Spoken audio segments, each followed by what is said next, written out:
السلام عليكم. اليوم ان شاء الله غادي نوجد معكم السفه المردومه. صراحه تشهيتها ايوا تشمرت على يدياتي وقلت ارى نصيبها ونصورها معكم بالطريقه ديالي. المهم السفه راه ما كاينش اللي ما كيعرفش ليها، غير هي كله وطريقته. كل واحد وكيفاش كيفورها وكل واحد وكيفاش كتجيه سهله كتنجح معاه.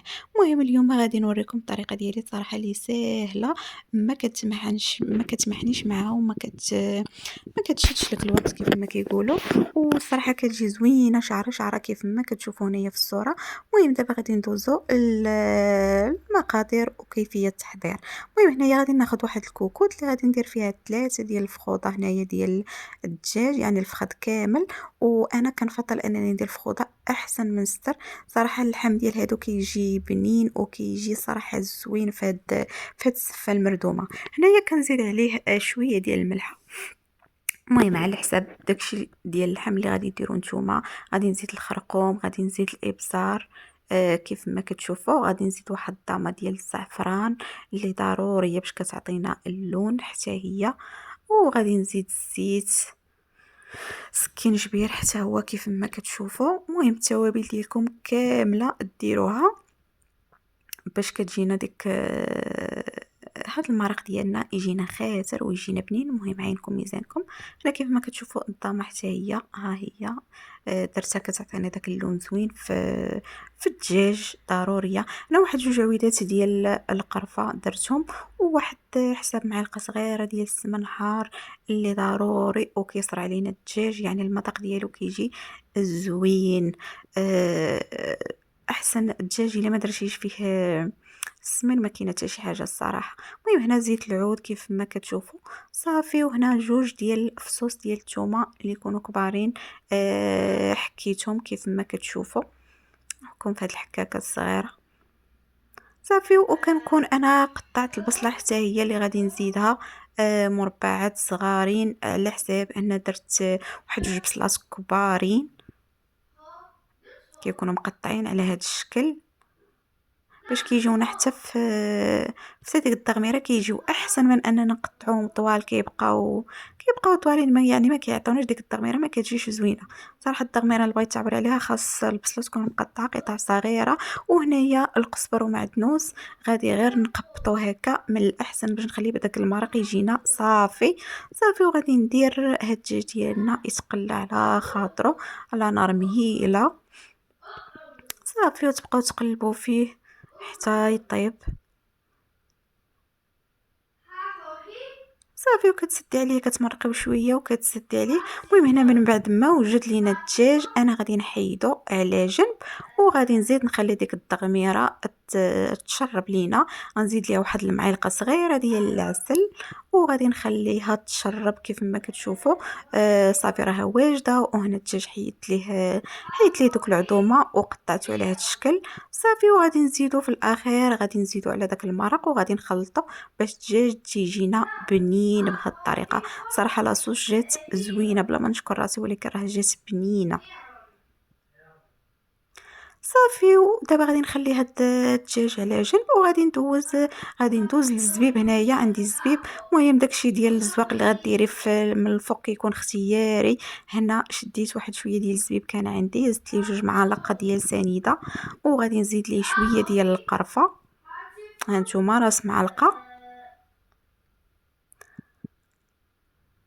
صافي. وغادي غادي نديرو فوق البوطه على نار مهيله وغادي نخليه يطيب حتى كيتشرب لينا. وغنزيد ليه هنايا واحد الطريف ديال الزبده اللي ضروري كيعطيه ديك اللمعه زوينه. المهم هانتوما كيف ما كتشوفوا راه دغيا كيوجد لينا الصراحه جا بنين. ما نعاودش لكم بهذه الطريقه جا غزال صافي. دابا نطفي عليه وغادي نخليه على جنب حتى هو راه كيزيد يتشرب راسو. وهنا عندي حتى المشماش حتى هو اللي غادي ندوز حتى هو غادي نعسلو. غنكون غسلته مزيان ودرت ليه شويه ديال الماء. وهنا غادي ندير غير عويد ديال القرفه باش ما نديرش قرفه غبره باش ما يوليش ليا كحل، باش يبقى في اللون ديالو زوين. وغادي نزيد حسب واحد جوج معالق كبارين ديال الماء الزهر اللي كيعطيه واحد اش غادي نقول لكم تيعطي واحد المذاق غزال. وغادي نزيد طريف ديال الزبده كيف ما كتشوفوا حتى هو اللي كيخلي لنا واحد اللمعان في هذا المشماش. صافي وغادي نشعل عليه تا هو وغادي نخليه على نار مهيله حتى ينضج. ما تجهدوش عليه وما تكثروش الماء. هنا راني زدت حتى سنيده 2 معالق. صافي وما تجهدوش عليه البوطه كيف ما قلت لكم، وراه دغيا كيوجد، ما تخليوش يطيب بزاف راه غيتحرق لكم. ها نتوما كيف ما كتشوفوا الصراحه كيولي بحال الزبده. حتى هو كنخليه على جنب. المهم هاد الشيء راه تيبقى اختياري، الا بغيتي تذوقي به ما بغيتيش راه ديري غير سكر كلاصي والقرفه من الفوق. اما بالنسبه للتفوار ديال هاد الشعريه، انا كناخذ هاد الداري هي اللي كناخذ الصراحه ديما كتنجح معايا. كندير ليها شويه ديال الزيت الروميه صافي وكنبسبسها كامله وكنديرها في الفخار ناشفه بلا ما، يعني هكا غير كندوز عليها داك الزيت وكنديرها في الفخار هكا صافي. وكنديرها تفور واحد 20 دقيقه في المره الاولى. صافي ملي كتكون فارت لينا هنايا هانتوما كيف ما كتشوفوا كنخوي عليها الماء من الروبيني بارد، يعني ما تخافوش راه ما كتلصق ما كتعجن ما حتى شي حاجه، ما تحرقوا لا ايديكم لا حتى شي حاجه، سواء انك تجيب واحد المغرفه ديال الخشب وانت كتخوي وانت كتحركي باش داك الماء يدوز فيها كامله. وانتم شوفوا راه كترخي لنا كاع داك النشا اللي كيخلي ديك الشعريه تلصق مع بعضياتها. صافي كنخطها الفوق كتستقطر لينا واحد دقيقه وكنعاود نفورها تاني المره الثانيه. هذه المره الثالثه يعني غادي نخوي عليها الماء. صافي هانتوما كيف ما كتشوفوا كنخوي عليها الماء بارد من الروبيني. ما تخافوش راه ما كتعجن ما حتى شي حاجه. هانتوما كيف ما كتشوفوا من بعد ما خويت عليها الماء وبردات مزيان صافي التفويره الاخرى والثالثه هذه هي هذه غنردها.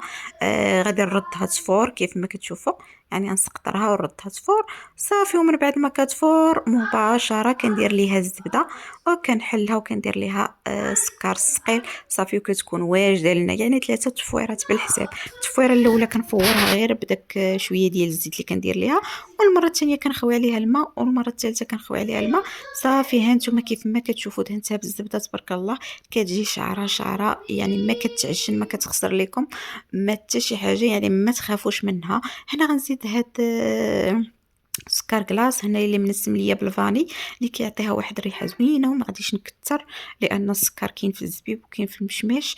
غادي ندير غير شويه هنا اللي غادي يقد وصافي. المهم هنا درت الطبقه الاولى ودرت الطبقه ديال الدجاج، شوف كيفاش كتجي معلقه صافي. غنعاود ندير الطبقه الاخرى وزوقت على هذا الشكل. تنتمنى البلاطو ديال هذا النهار يعجبكم وتبارطاجيوه مع الاصدقاء والاحباب ديالكم باش تعم الفائده. ما بقى لي الا نقول لكم السلام عليكم الى فيديو اخر ان شاء الله. سلامه.